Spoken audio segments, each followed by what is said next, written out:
I'm very excited to present, this lovely panel who, we've bonded over and spoken to each other, not only in preparation of this session, but several times before. So I'm going to do very, very quick introductions for all of us here. And we have here Samir, who joins from my neighborhood, Gurgaon, as the vice principal of the Shiv Nadar School.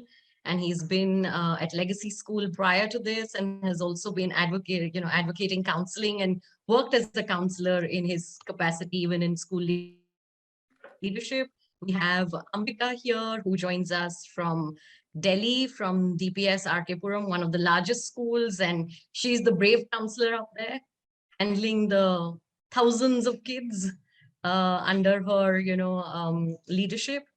And of course, we have Dr. Belinda Chu, who's here from all the way from the US. And she's the founder at the Hummingbird Research Coaching Consulting. And some of you would recognize her as, as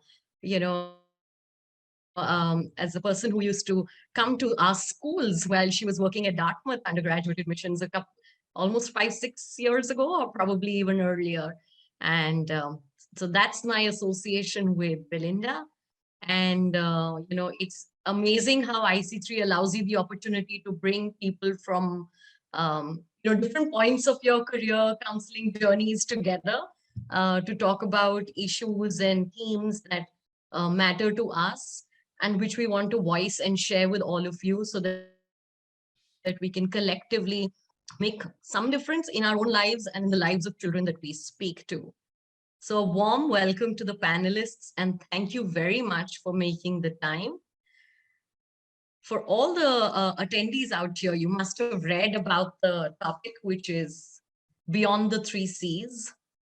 And really the 3 Cs of career and college counseling have more often than not, been clouded by choices of course, college, and country. I hope you made note of the number of C's in that sentence that just went by. And can we really move, the conversation here today is, can we really move beyond these 3 C's?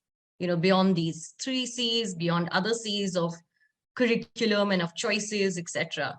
And if the answer is yes, then why, how, and with what? For what, the unanimous answer from the panelists here is with compassion. And let's get straight into the discussion to know how to do this, why to do this, when to do this.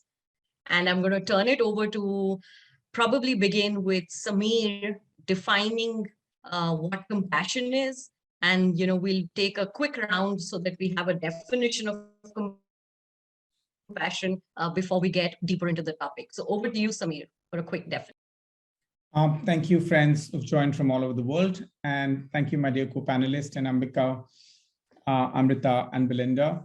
I think compassion for me, if I look at my own life in introspection and my own experiences, and from the role of leader I play in the institution, is the overwhelming feeling of being, one who's in the need, one who's the sufferer. And indeed, it's like I cannot rest at peace unless I do something about it. So I think in simple words, if I say what is compassion, compassion is empathy plus action. And as a counselor, as a leader, as a teacher, I continue to feel it every single day I walk into the doors of my school.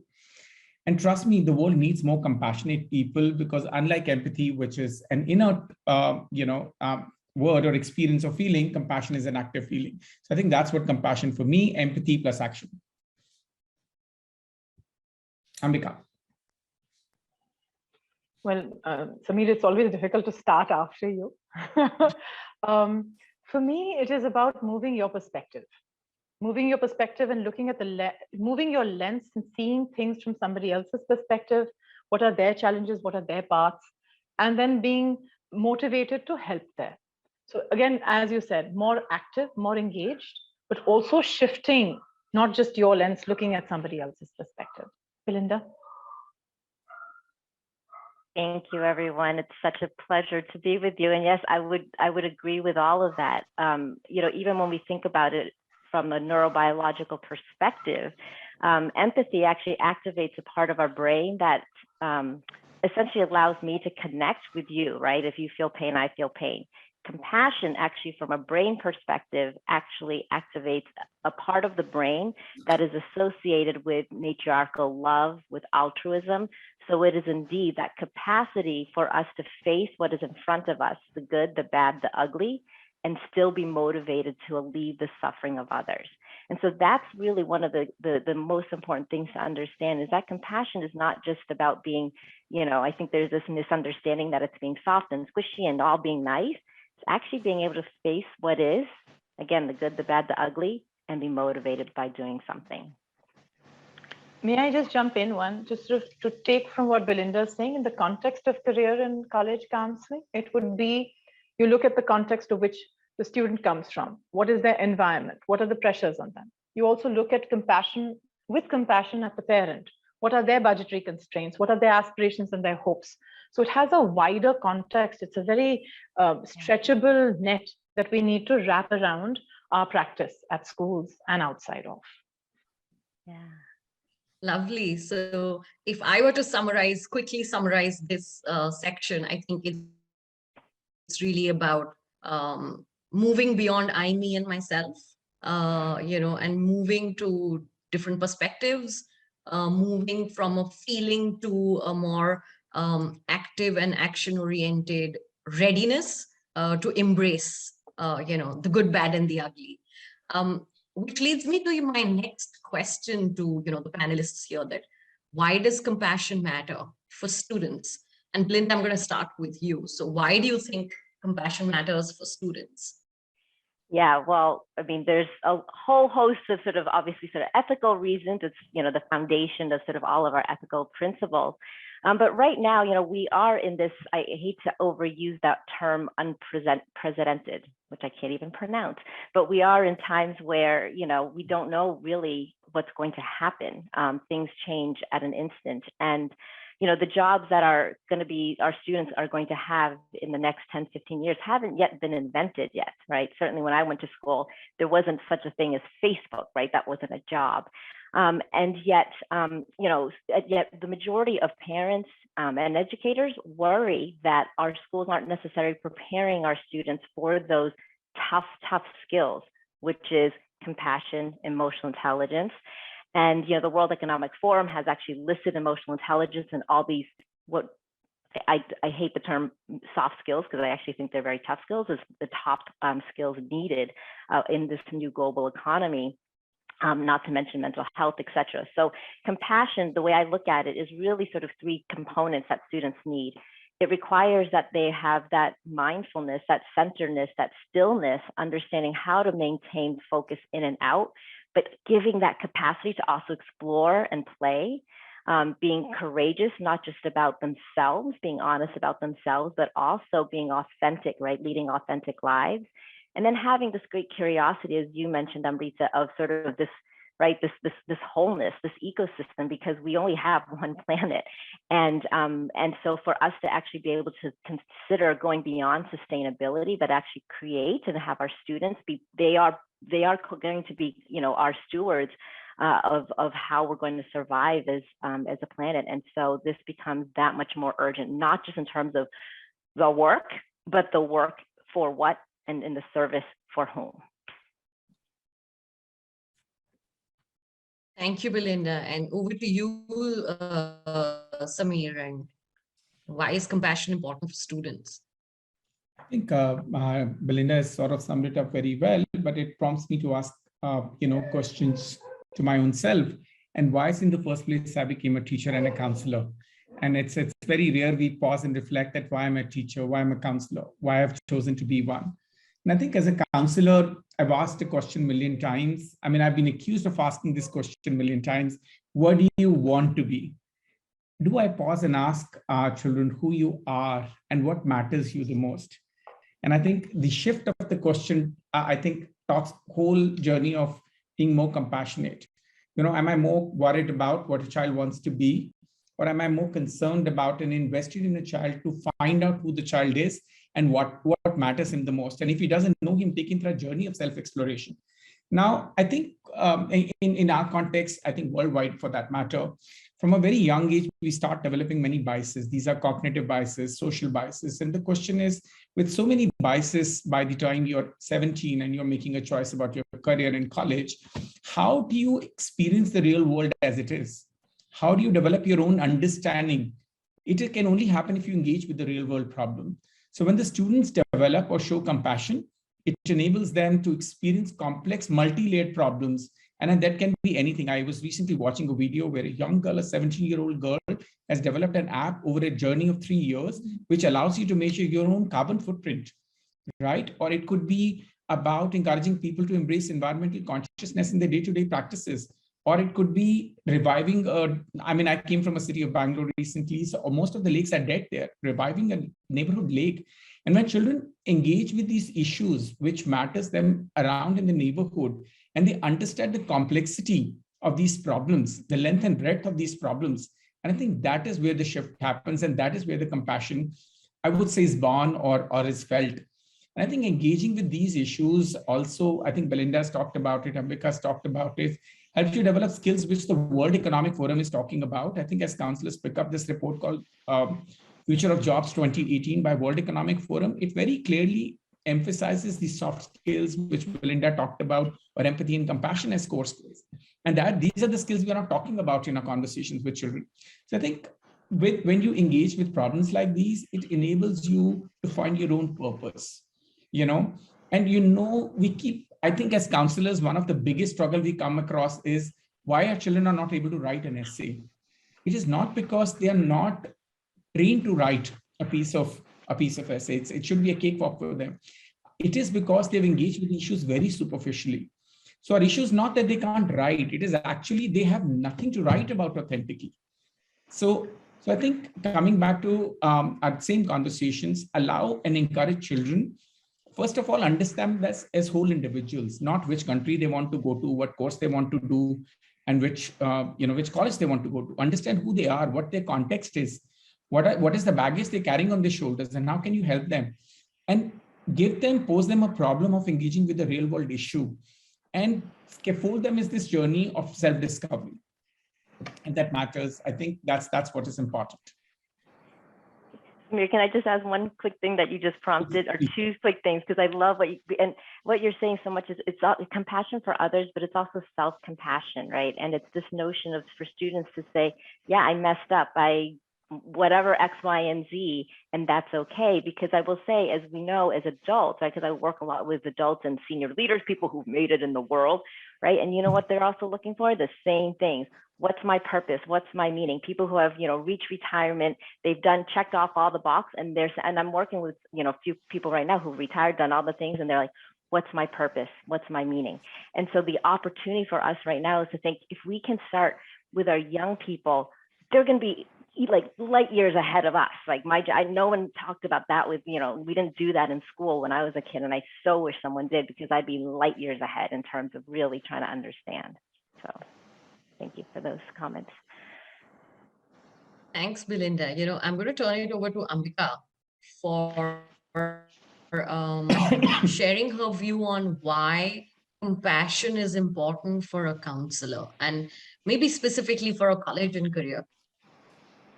Okay, so I'm sort of going to build on what Samir said, that the world is nuanced, it's multi-layered. I'm going to take from Belinda and say it opens up those windows and makes you, view things differently in larger perspective. Very simply, compassion promotes, in my view, 4 things. So one is making meaningful connections. It will help you in your life as you go forward, the support systems, but also help you have the right conversations. So meaningful connections.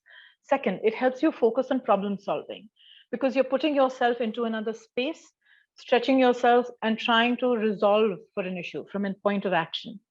Third, it's actually better for your own mental well-being and your own health.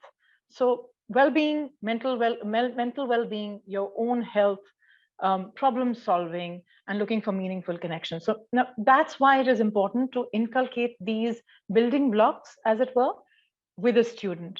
Our curriculums are varied. They address, and I say this all the time, they address numeracy, they address literacy. They do not address foundational building blocks of skills we need to be successful, to be happier and healthier, more positive citizens in the world. So that's that. The other thing, what it does is if you have compassion and you look at the world around you and you see inequity, or you see cruelty, or you see the struggles of others, from a space of compassion, you will engage in an authentic, meaningful fashion. And that is very critical for our youth, more so than it was for us. Thanks, Ambika. And, if I were to sort of put all this together, it makes me feel like, and, go back to my experience of counseling, maybe compassion allows you to hold space better, for yourself and for, students, which Ambika then probably brings more meaningful conversations. Which, Belinda then brings in that, okay, I messed up, to have that, that space to have that conversation. And maybe Samir also then bring in, okay, this didn't work out. Why did it not work out? Bring in that reflection to say, am I looking at it excessively from my own perspective? So, compassion really will probably allow us to hold space and find purpose and meaning sooner than later, So, that's where I'm going to sort of conclude the need for compassion, definitions of compassion, and really get into the debate of what gets in our way, of compassion. I know we all talk about, yeah, it's needed, it's great, but okay, what is getting in the way, and what is getting in the way for students to be compassionate? Ambika, and back to you on this. Okay. For me, I think it's our conditioning. Our conditioning, our experiences, the stories we have in our head, the narrative through which we view the world. It is our unwillingness to step into the uncomfortable zone, the unfamiliar zone. If we're not doing it ourselves as counselors, how are we leading the way by action for students to follow us? So I'm fairly broad-minded. I'm fairly open. If my niece has come and spoken about wanting to be gender binary at the moment, it's a conversation she feels she can have with me. But I'm going to give an example. Just the other day, we had a kid come in and he was like, I'm going to build, I want to do AI, I'm going to build this robot, and, ma'am, the Android, I'm going to fall in love with it. And to show that I'm a part of their experience, I'm happy to change parts of my body with robotic parts. Now, this was just it was beyond what I could comprehend. Again, I always go back to, what if a kid in my family wanted to do this? How would I deal with it? The same strength and discipline, but also the understanding. And I realized that here was a challenge on compassion for me. And it was about being actively listening. So you asked us, what comes in the way? We sometimes don't actively listen. He was not saying he wants to become an android. He was saying that he was lonely. He wanted friends or companionship. And that when he finds somebody, he will build a friend for himself. Super bright, right? 36 out of 36 ACT, in his high 90s, extremely academically comprehensive, but lonely. And so, to your point, Amrita, what comes in our way, in my view, is our experiences, our perspective, but also things which are outside of our familiar zone. Perhaps we're also getting a little older and, I don't want to get out of this. And we need to listen more actively to understand what they're saying, not what we are hearing, what they're trying to say. Yeah. Ambika, and I'm going to probably, rephrase or add on to, what you've said about our conditioning. I think it's also our consumerist definition of success. So success is where you live, the car that you have, what university are you going to, which counselor are you hiring, et cetera, et cetera. So it's also, a part of that conditioning is probably also this very consumerist definition of, success. And, I'm going to probably bring in Belinda to share her point of view here. And yeah, I mean, all of that is, so important. Because I love that story you just shared, because I think that actually is such a great example of your bringing compassion, that active listening to your profession. Because Rakhi, I see your question, which is such a great question. How do we balance compassion and profession? And I think one of the things that we want to challenge ourselves is actually to recall that compassion, and there's research after research that shows that individuals and leaders with compassion, emotional intelligence outperform, right, all others. So our technical and IQ skills will only get us so far. The rest of it really is sort of, again, how we're going to move around in the world, because, you know, as you mentioned, so much of it is the consumerism, the sort of external things that are coming at us. They're absolutely, systemic gaps and things that are that really add to those pressures. But we all move about the world with what we call self-limiting beliefs, right? And we tell stories about ourselves, we tell stories about other people.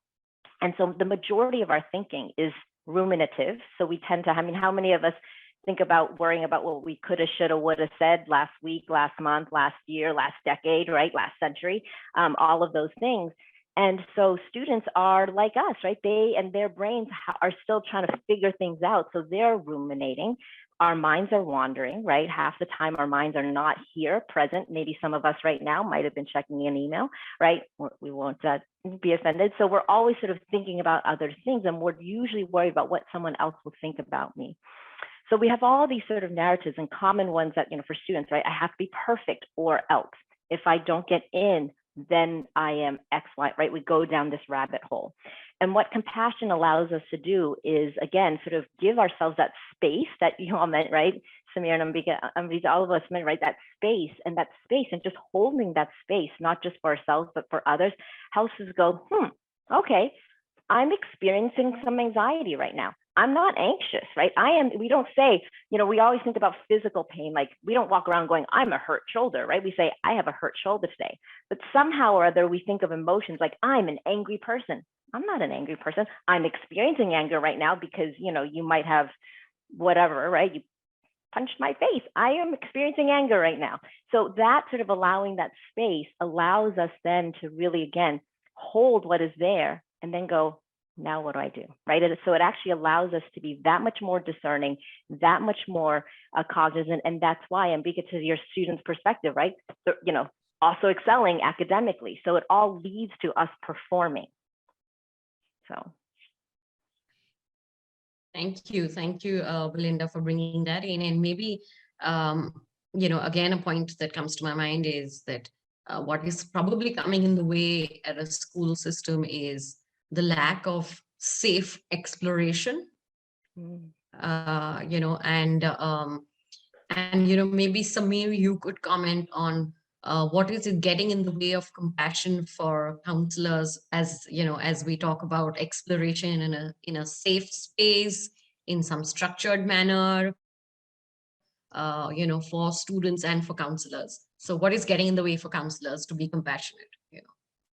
I think Belinda's and Ambika's conversation has thrown me off the balance, and I'm just going to probably sound more radical. Forgive me for that. And I think as a society, whatever we fail to do, we pass it on to children as a biases. The morality declined, and we created a subject called moral science and made it compulsory to teach.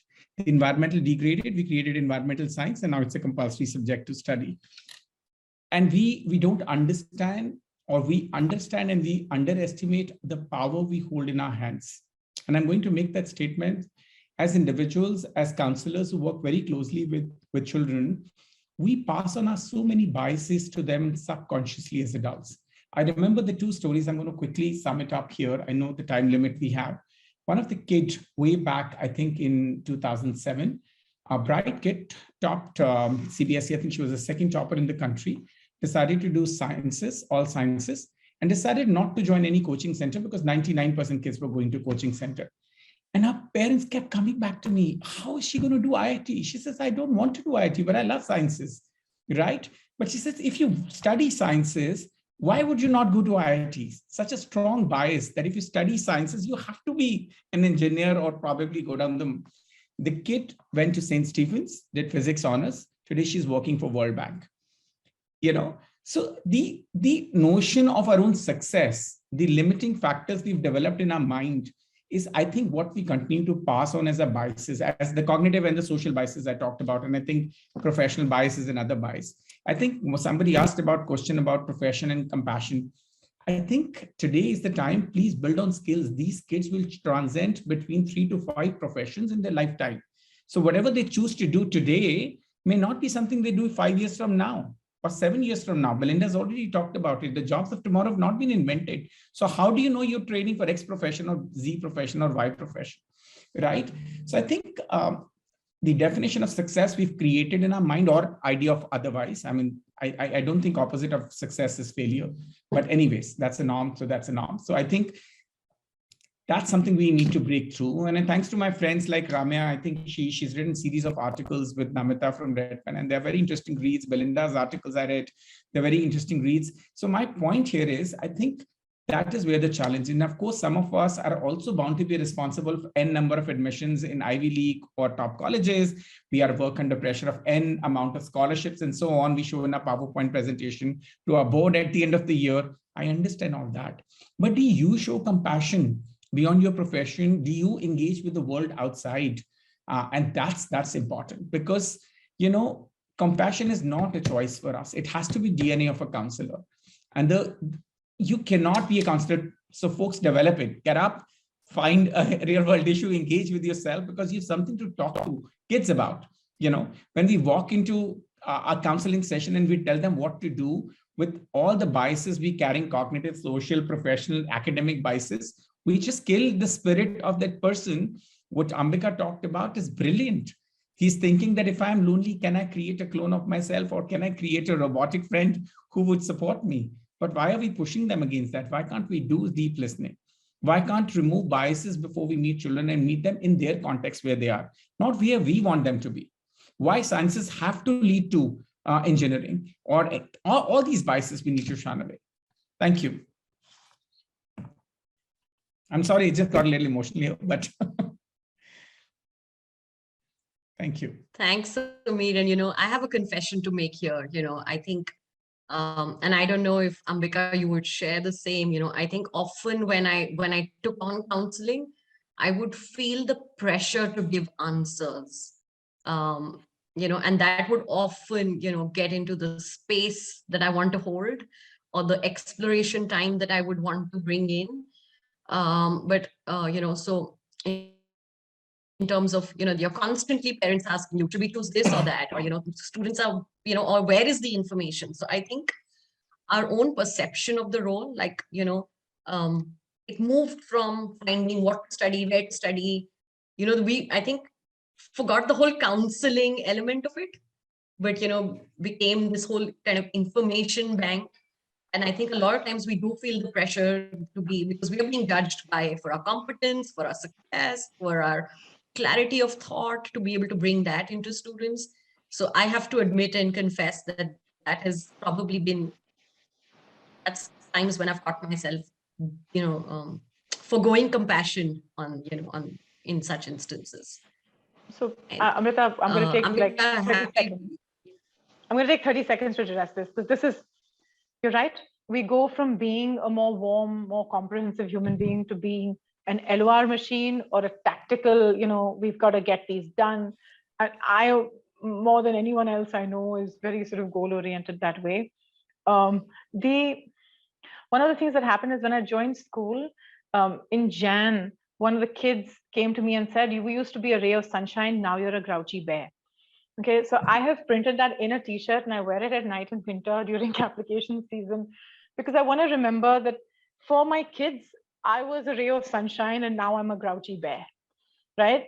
I'm tired, I'm exhausted, I'm bringing all of that into my counseling office, and that is not okay, because that is their safe space and that is their open space. And so I think for everyone here, the 100+ people sitting here today, we've got to remember the energy we bring into that conversation, that hope, that aspiration, the strength.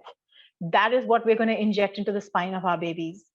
And it's not for us to solve these problems. It's for us to help them learn how to unravel their own problems and just be there for them. So I wanted that minute for my grouchy bear story. Thanks. Thanks, Ambika. So to the $1 million question, and we'll all probably take like 20 seconds each, is how do we cultivate compassion in the pursuit of success, which is probably, you know, the question that's coming up in the chat as well, which is how do you help them solve confusion with compassion? How do you create balance between compassion and profession? So how are we cultivating compassion in the pursuit of success then? Belinda, over to you for your first 20, 30 seconds. 20 seconds. I think, I guess I'll start with one, it starts with ourselves as educators, right? It starts with ourselves and checking into our own narratives and our own biases, all of those things, because we carry that forward to our students. And so we also have to ask ourselves, why do I do what I do, right? Samir, you mentioned sort of why you do what you do. So kind of rechecking that. And when we remember what our greater purpose is, then we recognize, as Ambika mentioned, right? We're not there to solve anything necessarily. We're there to guide. And that includes managing our emotions, all of those pieces. So we need to sort of do that work ourselves first, and then we can be able to start asking our students the same question. What gets you excited? What are you, what are you curious about? Because it is not about avoiding the confusion or avoiding, all of that. It's actually embracing all of that, because I don't know about you, but I don't know what I want to be when I grow up, right? I still don't. And that's part of the fun. And so we want to instill that continued excitement for our young people, because quite honestly, if we don't, we just stop, right? And we know what happens when we just stop. And so there's no gap in terms of being compassionate and being courageous. There's no gap between being goal-oriented and being kind. There is an and. So let's sort of move towards that yes and. Thanks, Belinda. Over to you, Samir, how to cultivate compassion. I think my formula is very simple. Allow them to engage in a real world problem and asking them deeper questions, which will help them think beyond college, course, and country, And I think, and grades and APs and SATs, and I'm not saying they're not important. They're very, very important. Please don't misunderstand me. But idea is ask them who they are.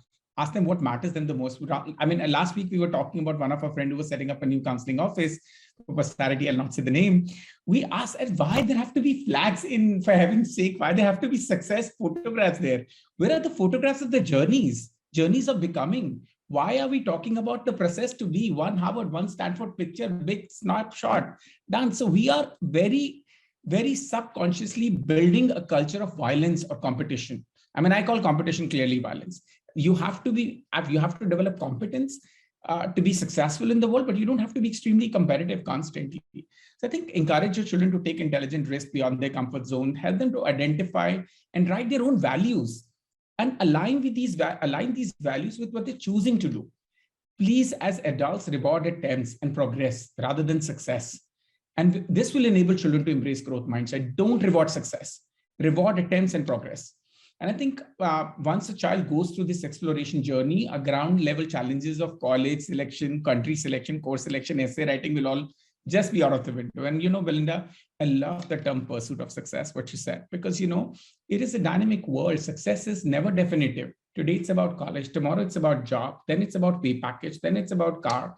It's going to continuously changing. So when do you stop? Look at Shaheen Mistry, who through her compassion has ignited sparks in about over 7,000 people to change the landscape, to change the education landscape of Indian in government schools, right? Teach for India, right? So that's the compassion we need. And I will just conclude with one sentence. Counseling is not prescriptive, it's exploratory. Counseling is not giving answers, it's asking tough questions and right questions. And counseling is not about placement, it is about enabling young adults. Thank you. Thanks, Samir. Ambika, your turn. Amrita, I'm going to insist I go before Samir always. This is not okay. This is just setting me up for like disaster. I shall be compassionate towards you next time. Yes, please, next time. Okay, so brilliant. Samir, you've said it all. I have just one other pull from it, which is we're talking about the students. We're talking about the parents. We haven't spoken enough about them. They're going through hell as well. To be a parent of a student today, of a child today, is not easy. With there's so much uncertainty about what is available, what is the right advice. You've got your own value system you're holding on to, and then you want them to be successful again. So there's a lot going on that are moving parts, but more importantly, to your point, that success is a moving goalpost. So we have to remember that, because the minute you reach that, there's a sense of hollowness. I always thought, and I'm not going to mention names, but I thought if I'd gotten my kids into certain schools and I felt a certain way, I'd feel great. I didn't. kind of hollow after that. I was like, okay, now what? So we've talked about the students, we've touched upon parents. What we haven't talked about is the counselors ourselves. Two takeaways for me. One, in the pursuit of success, which applies to us as well, I think we need to be compassionate with ourselves. We have to move beyond our self-referencing. We have to be relaxing our judgments. We have to listen generously. These are things we need to do as counselors. The next bit is authenticity. This is very strong for me. The way I'm speaking today with you guys is how I speak with my kids, is how I speak with my parents. And sometimes it doesn't go down well with the school leadership. I mean, I admitted to dropping an F-bomb or two. And, you know, the truth of the matter is that when you come from a space of authenticity, it allows me to ask the more difficult questions. Belinda, to your point about candor, we were having that discussion that compassion needs candor with it, which means honest conversation. Are you ready for IIT? Do you think you can actually do it? I have 600 kids sitting for the IITs this year. 600 are not going to go to the IITs. So, well, at least not from my school. Oh God, this is getting recorded. But what I'm trying to say is, in all of this, there is a pursuit of success, but I think we need to, one, redefine success, to show ourselves more compassion and grace. And if we do that, they will emulate us. They will emulate how we behave and how we approach stuff. Because you are different. You're not their teacher. You're not their mom. You're that person in their life to whom they come to for a lot of advice, guidance, you know, blowing off steam. And our behaviors, they will emulate. Amrita, that's for me. Thanks, Ambika. And, you know, if I were to summarize, you know, all that we've discussed in, you know, in the last segment of our conversation here, it's really to, you know, two things stand out for me. One is really the the internal exploration of who am I, as much as you'd explore the external world of college, courses, countries.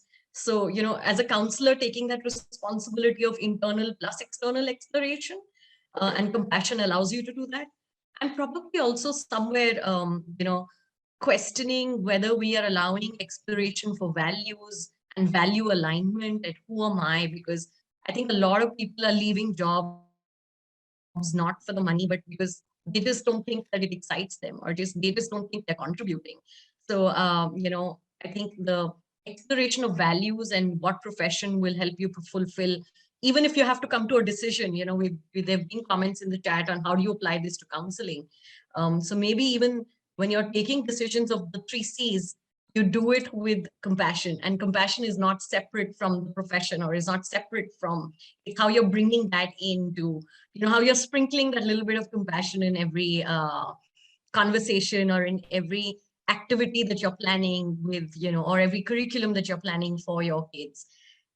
So that's it from us. And, you know, we wanted to leave you all with some quick thoughts. Belinda, I know you probably, you know, share more about this, and I'm going to pass it on to you. Yeah, no, these are, we can sort of add that into the chat box, maybe the PDF, so you have that. These are just some takeaways, both for us as counselors and educators, but also for students. And as you can see, they probably apply to both of us, right? So feel free to, as an educator, jump on the student, right? Because there's a lot of research around gratitude, for example, or active listening, you know, so feel free to borrow from both columns, but hopefully these are just some takeaways. And if everyone actually, maybe in the chat box, write down one commitment that you're going to do, maybe for yourself, maybe for someone else, but maybe it's taking a pause, taking 3 breaths before you talk to the parent, your next parent meeting, because 3 breaths is very powerful. So feel free, if you would like, maybe pop it into the chat box, one commitment you have. And then Amrita, can I do a shameless little plug? Because I realize I do have a little notebook that have questions and reflection prompts for students, and I'll put that in the chat box as well. So maybe if we can all do one takeaway, one commitment to how do we bring compassion to ourselves and others. And yeah, so these are on the slide. You see little practices, really little tiny things that you can do to sprinkle that compassion in your practice. And if you could share with us, you know, what resonates with you, it'll be lovely. And this document, this will be also available as a PDF in your resource section on the platform under this session. So it'll be available under my agenda. And when you go to the session room, you'll see the PDF of this in the next about 30 minutes. So before you quit the platform today, please make a copy of it. Hi, Shiva. Lovely. Breathe, passion, I patience. love it. Yeah, I love empathy. students to be an explorer, reaching out. These are awesome. These are awesome. That's where it starts, right? It's not about just kind of being one and done. It's a journey for us too, right? It's a journey for us. So I love it. Then I'll put that in. I have just one thought, Thank guys, you. and sort of now while in the chat. When I was young and I was figuring out what I wanted, and I wanted to do everything. I was 16, and you can imagine as a 16-year-old, I literally wanted to do everything at the same time. And I was told two things by my grandfather. One, let's say you have 50 productive years in front of you, and you take a decade to master each. There are 5 big things that you can achieve in your life. Slow down. Okay, so breathe. Belinda, to your point, breathe. And 2, what is it that you have to offer the world? Again, that's a question which, if I ask you, if I ask Samir, suddenly you start self-reflecting, being more compassionate. So these are things we need to be doing. And I think as a community, these are conversations we started through IC3. That's brilliant. As small WhatsApp groups and friends, we're doing this with each other all the time. So we should reach out to one more counselor who you know is going through a tough time during counseling season, and send happy notes and cartoons to the person so that they have a better day. But seriously, this is not a conversation that should end with this session. You were required. We really need to, we need to move on with this conversation and keep it going into the next year. We are happy to be in touch with you. You can write to us. It's very easy to find any one of us through IC3. Amrita has this thing, and we are happy to continue this dialogue and engage more of you to build this further. And again, this is the start or not the end. Yeah. Yes. Thank you for being a great audience, for all the lovely comments in the chat, and for really engaging with us.